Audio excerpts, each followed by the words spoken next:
Quiero hablarles a las personas que están viendo por televisión y decirles algo sobre la ciudad de Nueva York. Es un gozo y un privilegio para mí y mis colegas volver aquí a Nueva York. Por algún tiempo he visto señales que dicen, amo Nueva York. Y eso es verdad para mí. Me enamoré de Nueva York hace años.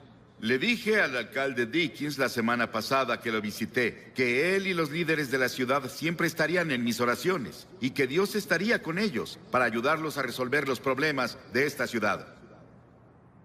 Pero no pueden resolverlos sin su ayuda y no pueden resolverlos sin la ayuda de Dios. Vamos a tener que volvernos a Dios. Acudimos a todo y fallamos. Ahora acude a Dios. Algunas iglesias y sinagogas, cuando piensan en las necesidades agonizantes de las personas, han abandonado la proclamación de nuestra relación con Dios o con Cristo. Y hemos adoptado un objetivo político y social que, si se sale de balance, puede dejar las almas y las bancas vacías. Con todos los que hablo están de acuerdo en que Nueva York es el lugar más solitario del mundo. Y las personas se vuelven cada vez más irritables y agresivas en su esfuerzo por defender su territorio. Hay poco espacio para otros y menos para Dios. Estar sin Dios en Nueva York es estar terriblemente solitario, y eso lleva al sentimiento de que la vida es inútil. Hace unas semanas, el New York Times dijo que el libro más vendido de su clase era El último recurso de Derek Humphrey, un manual sobre cómo suicidarse. ¿Esa es la forma de acabar tu vida? ¿En suicidio? Muchas personas quieren darle la espalda a Nueva York. Ven los problemas de Nueva York como incurables. Deberían quedarse en Nueva York y hacer algo sobre eso para cambiar Nueva York. Y creo que podemos hacerlo. Y si Nueva York cambiara, tocaría a Londres y París y a todas las otras grandes ciudades del mundo. No veo la forma de hacerlo sobre Nueva York. Dios ama Nueva York y Él no se ha rendido con esta ciudad, porque Él no se rinde con las personas. Aunque sean grandes y maravillosos, los edificios de Nueva York no son Nueva York. Aunque las avenidas de la ciudad de Nueva York son amplias y famosas, no son Nueva York. Aunque los lugares sean maravillosos y los musicales, el arte y los conciertos, no son Nueva York. Los neoyorquinos son lo que conforma Nueva York. Nueva York es un lugar donde las personas viven y Dios está interesado en las personas. No voy a hablar sobre lo que creo que es la respuesta para los problemas, sus problemas y los problemas de Nueva York. Hay una mejor manera. Voy a hacer mi mensaje muy corto hoy y sé que les fascina. Nunca me gustó oír sermones largos y aún me gusta escucharlos cortos. Una vez presentaron a un hombre y dijeron que hablaría 20 minutos y habló por 1 hora y 10 minutos y seguía hablando. Y el hombre que lo presentó le lanzó un mazo y falló y le pegó a la mujer en la fila de enfrente. Y ella gritó, pégueme de nuevo, aún lo escucho. Y no quiero que me pase eso hoy. Quiero que vayas conmigo al versículo 16 del 3er capítulo de Juan. Juan, 3er capítulo. Porque de tal manera amó Dios al mundo, que ha dado a su Hijo unigénito para que todo aquel que en Él cree no se pierda, mas tenga vida eterna. ¿Cuántos podemos decirlo juntos? Díganlo todos juntos. Porque de tal manera amó Dios al mundo, que ha dado a su Hijo unigénito, para que todo aquel que en Él cree no se pierda, mas tenga vida eterna. Ese es el Evangelio en resumen. Es una Biblia en miniatura. Cada cosa que debes saber sobre la redención y la salvación está en ese versículo de las Escrituras. 30 palabras maravillosas que mi madre me enseñó cuando estaba bañándome un sábado en la noche en una granja en Carolina del Norte. Ella dijo, quiero que te aprendas este pasaje de la Biblia. Y me enseñó ese pasaje porque de tal manera amó Dios al mundo, que ha dado a su Hijo unigénito, para que todo aquel que en Él cree no se pierda, mas tenga vida eterna. Muchas personas me preguntan, si Dios ama al mundo, ¿por qué permite tanto sufrimiento en el mundo? La guerra, las enfermedades, la pobreza, el odio, la soledad, el aburrimiento, el vacío, los problemas psicológicos, el desempleo, la violencia, la tensión, todas esas cosas. ¿Por qué Dios no viene y lo para? Esa es una pregunta que muchas personas se hacen. Algunas personas aquí en Nueva York dicen, ya no puedo más, y se están suicidando. Las presiones de la vida son muy grandes. Ellos no las soportan. ¿Por qué? Si hay un Dios, ¿por qué no lo termina? Algunas personas dicen, ¿por qué Dios nos ha abandonado? Pero Dios no nos abandonó. Nosotros lo abandonamos. Muchos de los jóvenes aquí han oído la canción del año pasado del álbum Edge of the Century, álbum de Styx. Pero ¿has escuchado las palabras, la letra? Aquí está la letra, escucha. Todas las noches digo una oración, esperando que haya un cielo, pero cada día estoy más confundido. Cuando los santos se vuelven pecadores, todos los héroes y las leyendas que conocí de niño han caído como ídolos de arcilla, y siento este lugar vacío adentro. Tengo tanto miedo que perdí mi fe. Muéstrame el camino, muéstrame el camino. Llévame esta noche a la montaña y llévate mi confusión y muéstrame el camino. Y si veo una luz, ¿debo creer? Dime cómo lo sabré. Muéstrame el camino, muéstrame el camino. Llévame esta noche al río y lava mis ilusiones. Muéstrame el camino, muéstrame el camino. Dame la fuerza y el valor de creer que llegaré ahí un día. Y por favor, muéstrame el camino. Y cada noche digo una oración esperando que haya un cielo. Y este pasaje dice, Dios, Dios. ¿Crees en Dios? Sí. No puedo probar a Dios. No puedo llevarte a un laboratorio científico y probarte que hay un Dios. Pero la Biblia nos enseña sobre Él. Él es el creador. En el principio Dios creó los cielos y la tierra. Todas las estrellas que ves en la noche, si pueden verlas en Nueva York, Dios las creó y las colocó. Él también es espíritu. La Biblia dice Dios es espíritu y quienes lo adoran deben hacerlo en espíritu y en verdad. Él no tiene un cuerpo como tú y yo. Él solo podría estar en un lugar a la vez si tuviera un cuerpo como estos. Pero Dios es espíritu y está en todos lados al mismo tiempo. Puede estar en Rusia, puede estar en China, puede estar en América, puede estar en África, puede estar en Latinoamérica, puede estar en todos lados al mismo tiempo. Dios también no cambia. Yo soy el Señor Dios que no cambia, dice la Biblia, en el cual no hay mudanza ni sombra de variación, dice Santiago. La Biblia enseña que Dios es un Dios santo, absolutamente santo. Él no puede ignorar el pecado.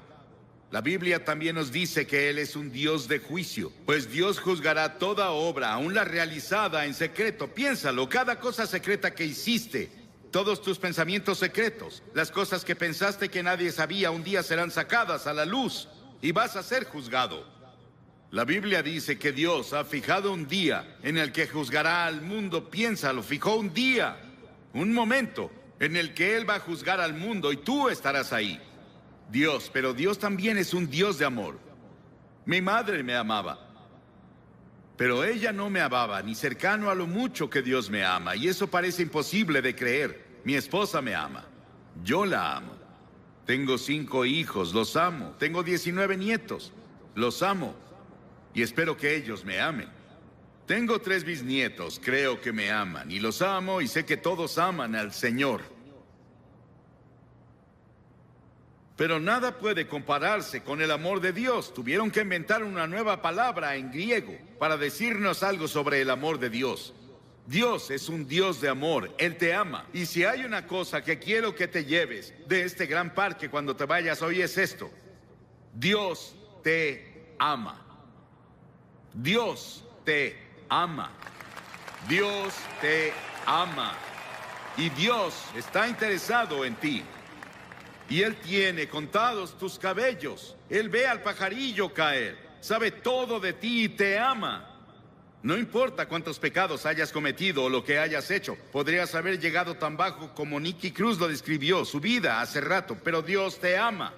Y si Dios pudo cambiar a Nicky Cruz y cambió a Johnny Cash, Dios te cambiará, si se lo permites. Y Él puede hacerlo hoy. Comienza ahora. Sí, Dios es un Dios de juicio. Él traerá juicio a cada obra. Y Él estableció un día en el que Él traerá el juicio al mundo. Pero Dios también es un Dios de amor. Nada se compara al amor de Dios. La Biblia dice, Dios es amor. Sí, los he amado con amor eterno, dice Jeremías. Y por esa razón Dios creó al hombre. ¿Te has preguntado por qué estás aquí? ¿Por qué Dios creó los humanos? ¿Y cuál es el propósito de los humanos? Dios te creó porque Él es un Dios de amor. Y Él quería que otras criaturas en el universo pudieran elegir amarlo también. Entonces, Él creó al hombre, Adán y Eva. Él los puso en un paraíso perfecto. Y creemos que se localizaba en un país que ahora se llama Irak, en la cabeza del Golfo Pérsico. Mucho de la Biblia se escribió en Irak, Nínive, Babilonia, Ur de los caldeos, de donde viene Abraham. Y Abraham es el padre de los judíos, de los cristianos y del pueblo islámico. Abraham es alguien a quien vemos como el principio. Él venía de Irak y es la razón por la que había mucho interés en Irak durante la guerra del Golfo. Por eso muchos libros fueron escritos en la Biblia sobre el Golfo. Y Dios creó al hombre y lo puso en el jardín del Edén, un ambiente perfecto, un paraíso perfecto. Y Dios le dio al hombre una elección. Dios dijo: quiero que tengas todo el fruto del jardín, salvo un árbol. No puedes comer de ese árbol. Dios probó al hombre. Y Dios dijo: si comes de ese árbol, vas a romper mi ley, vas a sufrir y morirás. Y el hombre rompió la ley de Dios. Dios le dio el libre albedrío para elegir, y el hombre eligió rebelarse contra Dios. Escuché un talk show en la tele el otro día. Pude escuchar a casi todos. Discutían qué está mal con la naturaleza humana. ¿Por qué las personas hacen las cosas que hacen? ¿Por qué las personas cometen los crímenes que hay? ¿Por qué las personas dicen mentiras? ¿Por qué hay tantos celos? ¿Por qué hay tantos problemas en el mundo? Es porque el hombre está enfermo. Y la enfermedad se llama pecado. ¿Cuál es la principal causa de la guerra? El crimen, el engaño y el fraude. ¿Por qué debemos tener hospitales y cárceles con barrotes en las ventanas y fuerzas policíacas y fuerzas militares? Nuestros problemas sociales básicamente son morales y espirituales. Y los problemas morales requieren una solución religiosa. Todos estos problemas indican que algo está mal con la naturaleza humana. Las personas esperan que la tecnología o la fuerza política nos salven. Pero Dios dice: tu problema está en tu corazón. El primer pecado que se cometió fue cometido en un paraíso. Es un problema del corazón. Jesús dijo: porque del corazón salen los malos pensamientos, los adulterios, la fornicación, los homicidios, los robos y las calumnias. La Biblia dice en Romanos 6, la paga del pecado es muerte. La Biblia dice: pecado es romper la ley. ¿Qué ley? La ley de la conciencia. ¿Has ido en contra de tu conciencia? Cometiste un pecado. ¿Alguna vez has roto alguno de los 10 mandamientos? Eres pecador. No has cumplido los requerimientos del Sermón de la Montaña. Eres un pecador. No cumplimos lo que Dios requiere. Somos pecadores ante Dios. Y el pecado se interpone entre Dios y tú. Se interpone entre tú y la paz, entre tú y la felicidad, entre el gozo y tú, entre tú y la seguridad de que si mueres irás al cielo. Salomón, el gran rey de Israel, una vez dijo: no hay un hombre sin pecado. Estamos alejados de Dios. Recordemos eso. Estamos separados de Dios. A pesar de eso, Él aún nos ama. Sí, hay un infierno. Hay un infierno en esta vida. Pero también hay un infierno en la vida venidera, si estamos separados de Dios. La Biblia enseña que la muerte tiene 3 dimensiones. Hay una muerte natural. Cuando mueres, vas a ser sepultado o vas a ser cremado, o como sea que lo hagan. Desaparecemos de esta tierra. Pero hay una muerte espiritual.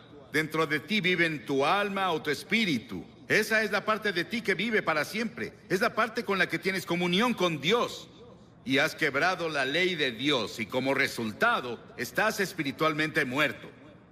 Estás muerto para Dios. Y esa muerte continuará a lo largo de toda la eternidad después de que mueras. Y no vas a estar ahí con miles de personas divirtiéndote como muchas personas describen el infierno. Vas a estar solo. Vas a estar en una terrible soledad ahí. Y eso es el infierno. Y podemos tener infierno en esta vida, el infierno en la vida venidera. Y eso se llama muerte eterna. Las palabras que Cristo usa en el Nuevo Testamento para describir el castigo al pecado son pérdida, perecer, condenar, castigo, infierno. Dios vio toda esta confusión y nos vio tropezando en la oscuridad. No sabíamos qué hacer con nuestro ser. Estábamos aburridos por un lado, o muriendo físicamente por el otro. Dios decidió hacer algo al respecto con su amor. Dios no podía olvidarnos, o no cumpliría su palabra, no sería Dios. Dijo que si pecabas, morirías. Que si pecabas, sufrirías. ¿Debemos sufrir y morir para que Dios cumpla su palabra? Un día caminaba con uno de mis hijos en un sendero de Carolina del Norte. Pisamos un hormiguero y vimos abajo y había hormigas muriendo y sufriendo y su casa estaba destruida. Mi hijo me dijo: papá, ¿no sería genial que las ayudáramos a reconstruir su casa y las lleváramos a sus hospitales? Y dije: sí, pero somos muy grandes y ellas chiquitas.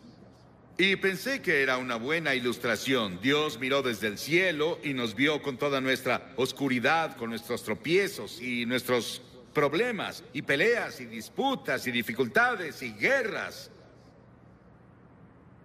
Pero Dios era muy grande. Somos muy pequeños. Parecemos hormigas arrastrándose en este planeta. ¿Qué podía hacer Dios? Dios decidió hacer algo al respecto. Dios se volvió hombre. Dios se volvió hombre, y ese hombre es el Señor Jesucristo. Él nació de la Virgen María y vino con un propósito. Él vino a salvarte y a salvarme y a salvar al mundo. Y Él vino a morir. Es el único hombre que vino al mundo con el propósito de morir. Llevó nuestros pecados a la cruz.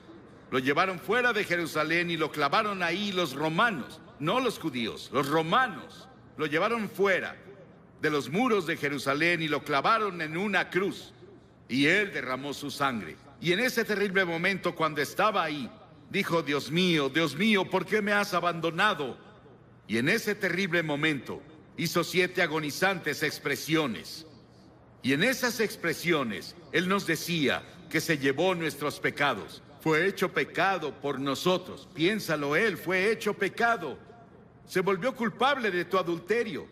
Se volvió culpable de todos los pecados sexuales que cometiste.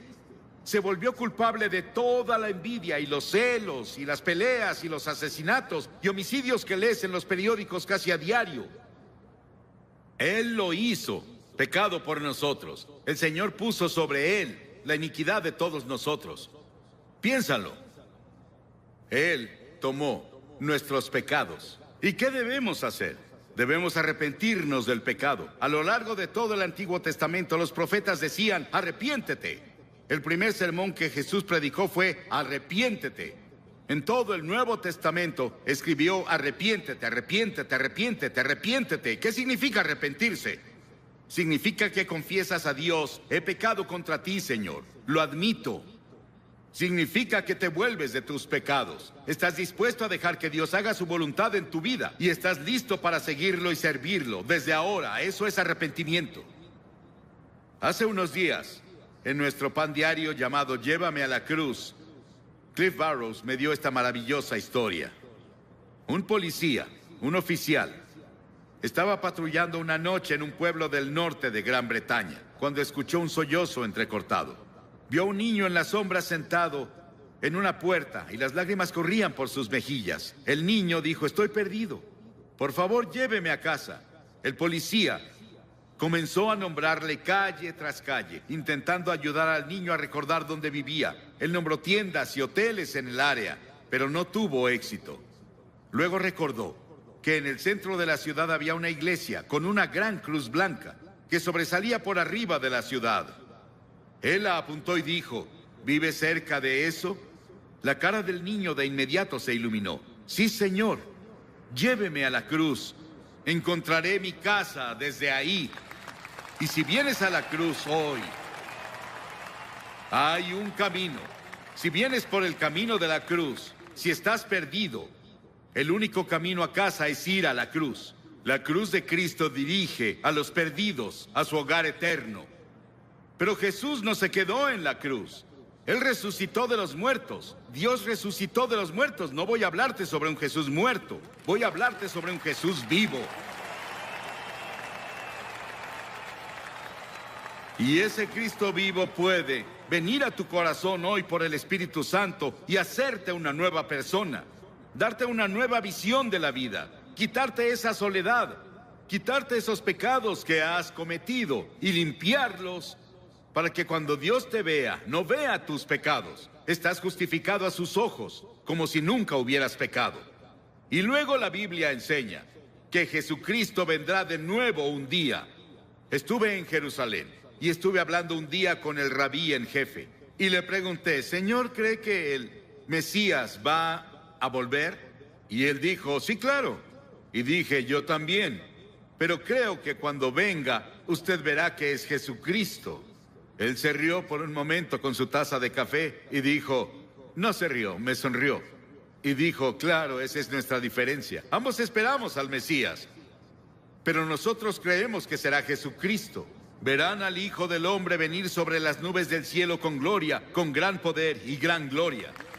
Va a volver y establecerá su reino. Sí, el comunismo no ganó. Ningún ismo va a ganar. Solo Cristo va a ganar. Y un día va a gobernar al mundo. Pero esta noche Él quiere gobernar tu corazón. Él quiere entrar a tu hogar y a tu familia, a tu vecindario. Él quiere entrar a nuestro país. Y Él quiere ser el Rey de Reyes y Señor de Señores. ¿Qué requiere Dios de ti? Ya te dije una cosa, arrepentimiento. Durante la semana pasada celebramos los días más santos del año judío. Yom Kippur, que se celebra el miércoles, es intensamente personal. Los festivales judíos hacen 3 preguntas. ¿Qué hicimos con nuestra vida durante el año pasado? ¿Dónde estás ahora en tu vida? ¿Qué planeas hacer con tu vida el año que viene? Y una de las razones por las que Yom Kippur ejerce una fascinación sobre los judíos es porque el tema de la festividad es tan personal y contemporáneo. No hay una sola persona entre su pueblo que diga, mi vida está completa y espiritualmente plena. Todos fallamos. Y tenemos que decir con los demás, también soy pecador. Estoy separado de Dios. Estoy perdido. Necesito encontrar el camino a casa. No es una opción. Es un mandamiento. En Hechos 17, el apóstol en su sermón dijo, Dios manda a todos los hombres de todas partes que se arrepientan. Piénsalo, Dios lo manda. Es un mandamiento que te arrepientas. ¿Te has arrepentido? ¿Estás seguro? Si no te has arrepentido de tus pecados, nunca verás el interior del reino de los cielos. Entonces ven por fe. Por gracia han sido salvados, por fe y no por obras, para que nadie se jacte. Nunca podrás ganarte entrar al cielo. Debes ir por fe en Cristo. Y vienes por la gracia de Dios. La gracia significa algo que no mereces. No puedes ganártelo. Vienes por fe a Él. Así fue conmigo. Con la fe de un niño. Dirás, Billy, esas cosas son tan simples. Jesús habló con tal simplicidad sobre las cosas espirituales que los niños lo oyeron con gusto. Debemos hacerlo simple. Es una verdad profunda, pero debe ser proclamada con simplicidad.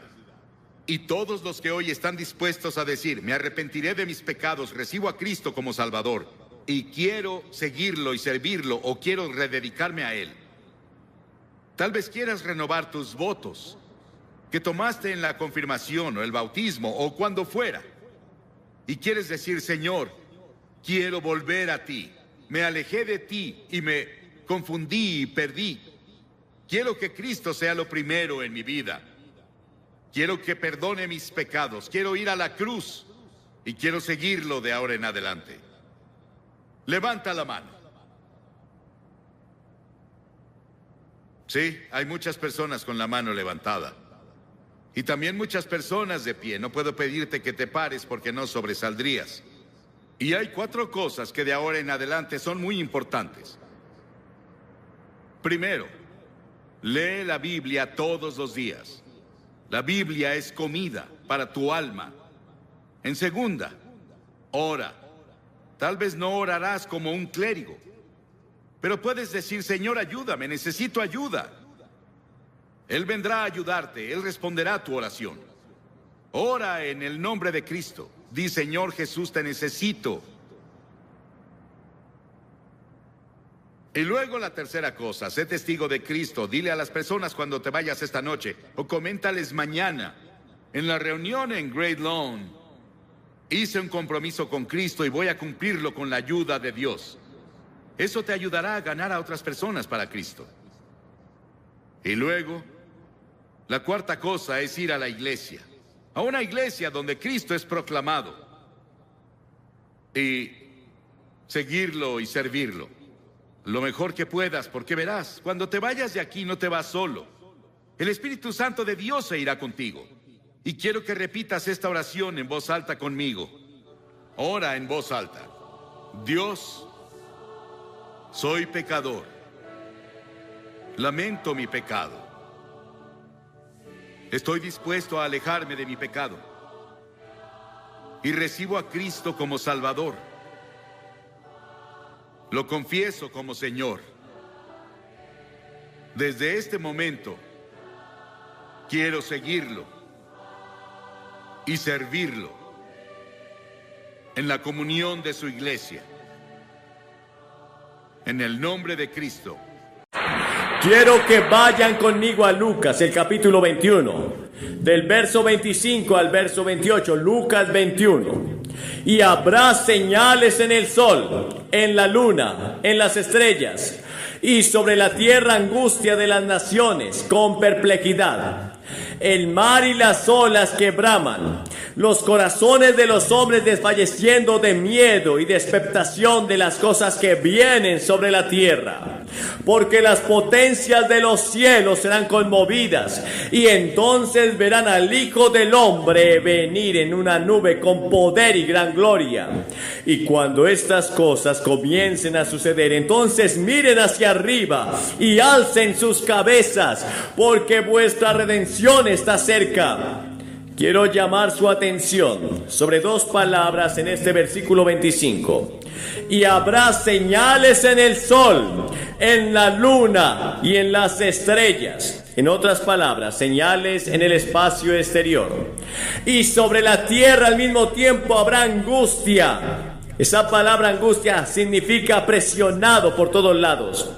Presión de las naciones con perplejidad. Eso significa que no hay salida. Las presiones serán tan grandes que nadie verá ninguna salida. ¿Hay alguna esperanza al mirar el mundo de hoy y su futuro? Piensen en las cosas que han sucedido en los últimos 150 años o 130 años. El hombre no podía viajar más rápido de lo que podía correr en un caballo. Eso era todo. Mire el mundo de hoy. Cuando nací el 7 de noviembre de 1918. Y 4 días después lo escucharon en Europa y pelearon la guerra. Eso es lo que me solía decir mi padre. Y otro comenzó en Carolina del Norte. Pero sea como sea, mira las cosas que han pasado en mi vida. Cuando yo nací no existía la radio. Solo podíamos escuchar un cuchicheo de una radio en Pittsburgh y eso era todo. Eso fue la radio en mi vida. Los automóviles no llevaban mucho tiempo en escena. Y una autopista era algo impensable, algo inaudito. La única autopista que teníamos eran 2 surcos. Y tenías que luchar contra el tipo que venía hacia ti. Y hacer maniobras para poder rodear ese auto que venía hacia ti. No habían caminos pavimentados, ni donde íbamos a visitar, porque nacimos en la sección Piamonte. Y la televisión, recuerdo, la Feria Mundial de Nueva York. Yo estaba predicando en ese momento, en 1939, un año antes, bueno, apenas unos meses antes de que estallara la guerra. Y verán, a esto se le llamó el siglo cristiano, cuando tendríamos paz y utopía en el mundo con justicia social. ¿Qué pasó? En apenas unos años tuvimos 2 guerras mundiales que masacraron a millones y millones de personas y trastornaron la vida de todo el planeta. Parece que nos estamos preparando para otra guerra. Dios no lo quiera. Porque si alguna vez tenemos otra, esta podría ser la última guerra. Porque podría ser el Armagedón, la última guerra de la historia. Pero en este pasaje fueron presionados por todos lados y aparentemente no había esperanza. Esa es la pregunta que hoy en día atormenta a la gente en todas partes. La gente toma el periódico matutino, ve los titulares y pregunta: ¿a dónde está llegando el mundo? Millones de personas en todo el mundo hoy están desesperadas por saber qué les deparará el futuro. Y es interesante para mí que los científicos nos lo digan y especulen. Los sociólogos especulen, los psicólogos y psiquiatras especulen, los agricultores de Minnesota están especulando. Todo el mundo especula. ¿Qué nos deparará el futuro? Pero de alguna manera la iglesia está casi en silencio. Y sin embargo, hay mucho en la Biblia sobre el futuro. Lo que deparará el futuro. Dios tiene un plan para el futuro. Las computadoras se utilizan en gran escala para predecir el futuro. En medio del pesimismo, la tristeza y la frustración de la hora actual, quiero decirles hoy que hay una esperanza. Esa esperanza está en el hecho de que Jesucristo volverá. Sí, hay esperanza. Jesús dijo: sí, voy a prepararles un lugar, pero volveré. Ahora Él había estado en la cruz y derramó su sangre por nuestros pecados, porque la Biblia dice: todos hemos pecado y estamos destituidos de la gloria de Dios. Todos estamos bajo condena. Todos enfrentamos un juicio. Todos estamos bajo la espada de Damocles. Y todos necesitamos redención. Todos necesitamos perdón. Billy Graham necesita perdón. No quiero justicia en mi vida con Dios. Quiero misericordia, perdón. No merezco el cielo. No merezco que mis pecados sean perdonados. Pero Dios es un Dios de gracia, amor y misericordia. Y gracia significa algo que no mereces. Y Él ofrece su gracia a cada uno de nosotros.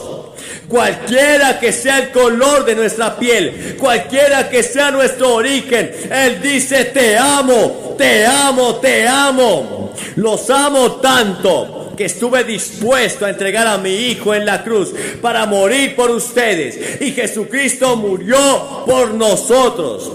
Y Dios cargó sobre Él todos nuestros pecados. Y vamos a ir al cielo por lo que Cristo hizo en esa cruz. Pero resucitó, pero también resucitó. Y luego, después de haber muerto en la cruz, resucitado de entre los muertos y ascendió al regreso del Padre, los discípulos se quedaron allí mirándolo mientras Él ascendía. Y creo que la nube que describe la Biblia es en realidad una nube de ángeles que habían venido para llevarlo de regreso y escoltarlo de regreso, como lo escoltaron en esa primera noche de Navidad. Y ascendió, y los discípulos estaban allí de pie con lágrimas en los ojos. Su maestro se iba. Jesús se alejaba de ellos de regreso al Padre Celestial. Y junto a ellos estaban dos hombres vestidos de blanco, dos grandes ángeles, y les dijeron: varones galileos, ¿por qué estáis aquí mirando al cielo? Este mismo Jesús que veis subir al cielo, así vendrá de la misma manera. Él está regresando.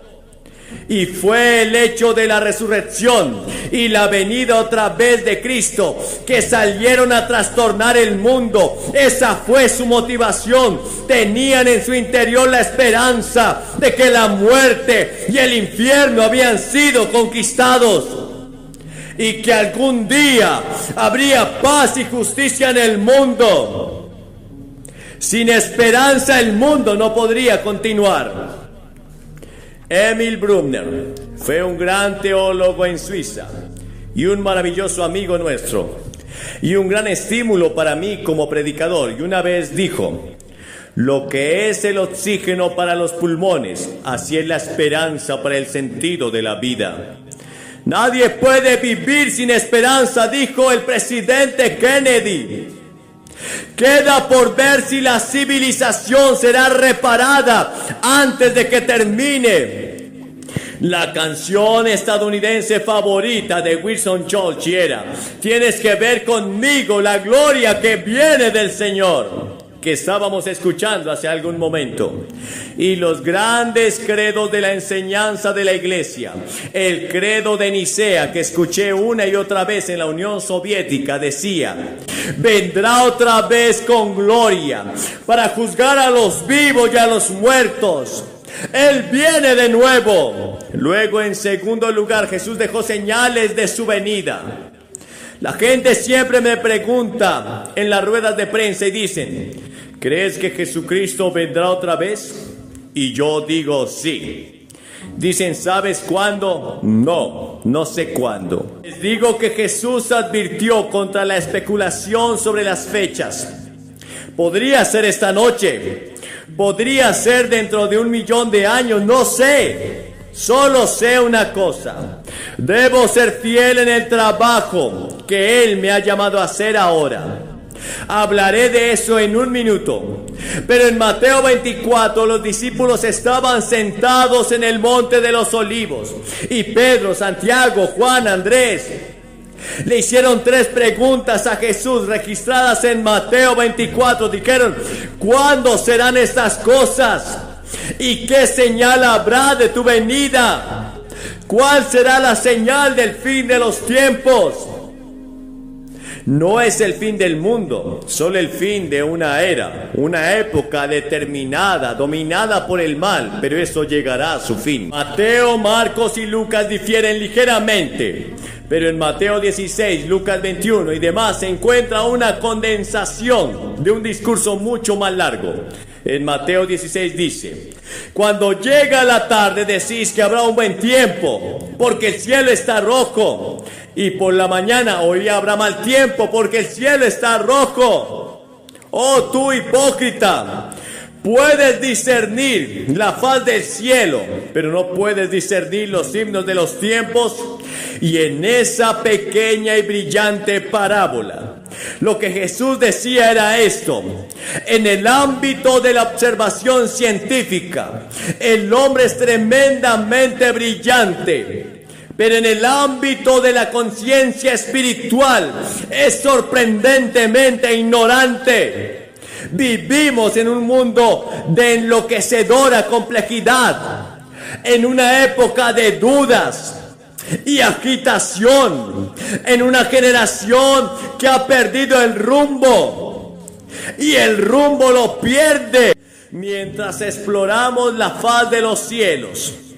Pero ¿qué estamos viendo? Ayer explotó otro misil. Escribí un libro sobre los 4 jinetes del Apocalipsis, y durante el estudio y preparación para este libro aprendí muchas cosas. Esos 4 jinetes son predichos por el Señor Jesucristo en este capítulo 24 de Mateo.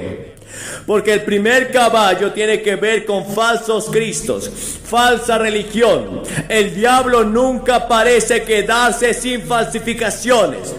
El Cristo falsificado de hoy. ¿Sabes que leí en un periódico hace algún tiempo que hay más de 400 personas solo en Los Ángeles que afirman ser el Mesías? Falsa religión en todas partes. Puedes encontrarlo, estoy seguro, aquí en Washington. Y luego lo segundo fue el caballo rojo, guerras y rumores de guerras. Y ciertamente no tengo que enfatizar eso. Los rumores de guerra están por todas partes. Y luego el tercer caballo es el caballo negro, y representa el hambre. Y en este siglo, piénselo, en este siglo de abundancia y toda riqueza de este siglo, más personas mueren de hambre que probablemente en cualquier otro periodo de la historia del mundo. Millones de personas murieron de hambre el año pasado solo en África. Gracias a Dios por esas organizaciones y esos grupos que estaban ayudando a esas personas. Y luego estaba el caballo pálido. A pesar de todas las ventajas de la medicina y los pesticidas modernos en el siglo XX, ha tenido tremendas epidemias. La perspectiva de enfermedades provocadas por el hombre, para las cuales no tenemos ninguna resistencia en esta perspectiva. Y es horrible. El SIDA es solo el comienzo. Y seguimos leyendo en el periódico que tal vez estén a punto de descubrir algo que ayude al SIDA. Eso espero, te lo ruego. Lo siento por las personas que lo padecen. Pero si no encontramos una respuesta, nos dicen que millones de personas lo padecerán en los próximos 5 años. Se está extendiendo como una pólvora. Pero eso es solo uno. Piense en otros de los que ni siquiera hemos oído hablar todavía y que están en camino. Grandes pandemias que cubrirán al mundo y matarán a miles y millones de personas. Y ese es el caballo pálido. Entonces vemos a estos caballos galopar, cabalgando hacia nosotros, con toda su devastación, con toda su capacidad para destruir al mundo que conocemos hoy. Y todo viene como el juicio de Dios. Pero también es Dios hablándonos con amor, diciéndonos volvámonos a la cruz, como aquellas personas que habían sido mordidas por serpientes en el desierto. Esos israelitas decían, vuélvete a la serpiente de bronce y sé salvo. Los que se volvieron fueron salvados, los que no lo hicieron se perdieron. No hay nada en una serpiente de bronce que pueda curarlos, pero fue por fe, haciendo lo que Dios dijo que hicieran. Y eso es algo que el hombre no quiere hacer, porque el hombre es una persona rebelde. No queremos obedecer las leyes de Dios, no queremos hacer lo que Dios dice, no queremos actuar como el buen samaritano y salir a ayudar a nuestros vecinos que están sufriendo. No queremos amar a ciertas personas. Los consideramos inferiores a nosotros o inferiores a otros más o algo así. Y no queremos amarlos. Y sin embargo, las Escrituras enseñan que debemos amar. Y ese amor debe ser el rasgo dominante si quieres seguir a Cristo. Ahora, la Escritura tiene mucho que decir acerca de las señales. Muchas más señales, como la pérdida del amor ferviente en la iglesia. Esa es la razón por la que necesitamos un avivamiento en la iglesia de hoy. Porque la iniquidad abundará y el amor de muchos se enfriará, dice la Biblia. Y entonces, como en los días de Noé, comían, bebían y se casaban y se daban en matrimonio. En otras palabras, hubo inmoralidad y ruptura de matrimonios y hogares. Y Jesús dijo, va a ser así otra vez, justo antes de mi venida. Y luego la proclamación del Evangelio. Él dice, este Evangelio del reino será predicado en todo el mundo para testimonio a todas las naciones. Y entonces vendrá el fin. Por primera vez en la historia, ahora tenemos la capacidad, a través de la radio, la televisión y la página impresa, de llevar el Evangelio a cada persona en el mundo entero. Y eso se está haciendo. Jesús dijo que esto sucedería justo antes de su regreso. Esa es una de las señales que debemos buscar. Nunca soñé que Dios tenía el plan de que algún día predicaríamos el Evangelio en varias partes de la Unión Soviética. Pero Dios en su propia voluntad lo resolvió. El Evangelio del reino será predicado en todo el mundo. Ya sabes, cuando Mao Zedong se hizo cargo de China, había alrededor de 2 o 3 millones de cristianos, según la revista Times. ¿Sabes cuántos creyentes hay hoy en día sin misioneros? Entre 30 y 50 millones. Dios ha estado obrando poderosamente. No depende de nosotros, los estadounidenses. Dios obra a través de todo el pueblo. Y vamos a tener un ahora. ¿Cuáles serán los resultados de la venida de Cristo? Bueno, primero que nada habrá un examen. El hombre será responsable ante Dios en el juicio. Tiempo de examen, como la abuela y el niño pequeño que le dijeron a su amigo: ¿qué diablos está haciendo tu abuela? Ella estaba leyendo su Biblia. Él dijo: ella está estudiando para los exámenes. Y un día de estos, muchos de nosotros estaremos estudiando, pero puede que sea demasiado tarde. La Biblia dice en Isaías 51, ¿hay alguna esperanza? Sí, hay una tremenda esperanza para aquellos que ponen su fe y confianza en Jesucristo. ¿Lo conoces? ¿Estás seguro de que lo conoces? ¿Lo has recibido en tu corazón?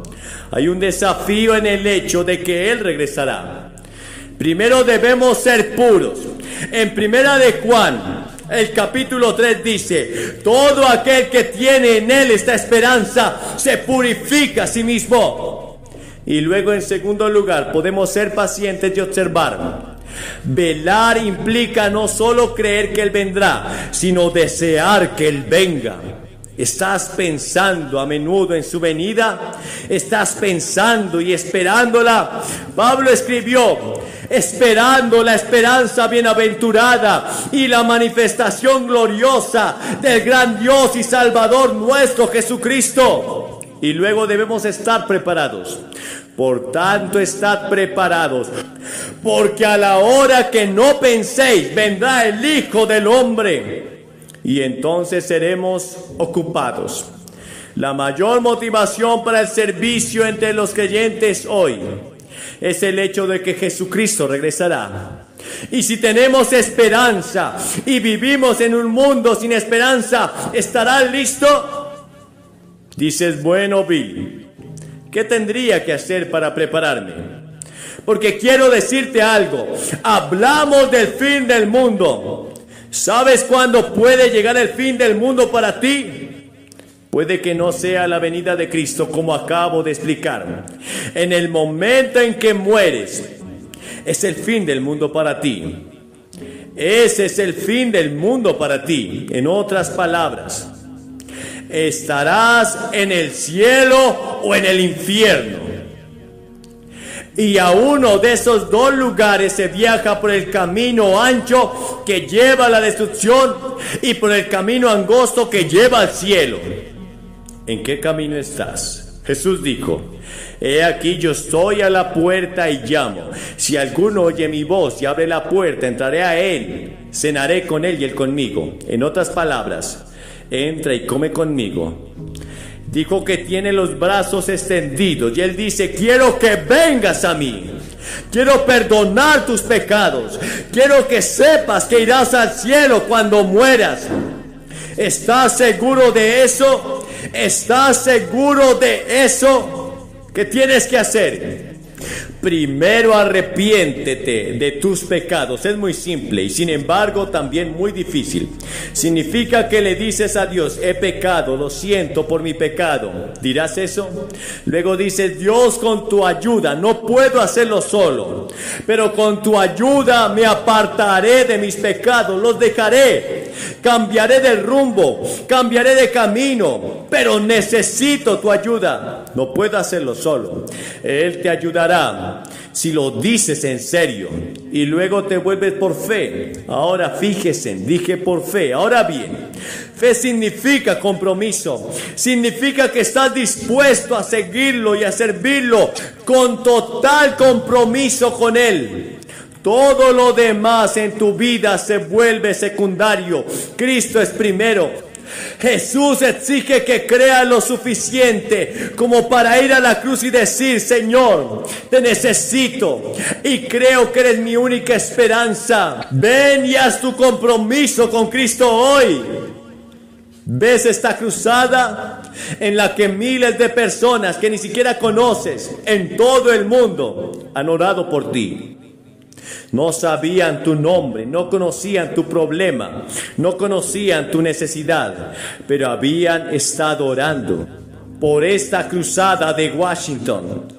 Quizás seas miembro de la iglesia, quizás seas un buen miembro de la iglesia, puede que seas funcionario en la iglesia, pero en lo profundo de tu corazón no estás seguro de estar listo para encontrarte con Dios. No estás seguro de conocer a Cristo como tu Señor, Maestro y Salvador. No estás seguro de estar totalmente comprometido con Él. Voy a pedirles hoy que den el primer paso y digan: quiero comprometerme. Porque verá, después de venir a Cristo, seguir a Cristo implica mucho más de lo que puedo decirle esta tarde. Es toda una vida de aprendizaje, crecimiento y acción. Y es un momento emocionante, incluso en medio del sufrimiento. Puedes tener alegría. En medio de las lágrimas puede haber una sonrisa. Con Cristo en tu corazón, y tu nombre estará escrito en el libro de la vida. Si no supiera que mi nombre está escrito en el libro de la vida, no creo que pudiera sacarme. No creo que pudieran sacarme de este estadio esta tarde hasta que estuviera seguro. Voy a pedirte que hagas algo sobre lo que vas a ser un poco tímido. Va a ser fácil, pero va a ser difícil. Me alegro que sea difícil, porque fue difícil. Cuando mires a Jesús en la cruz, Él murió por ti.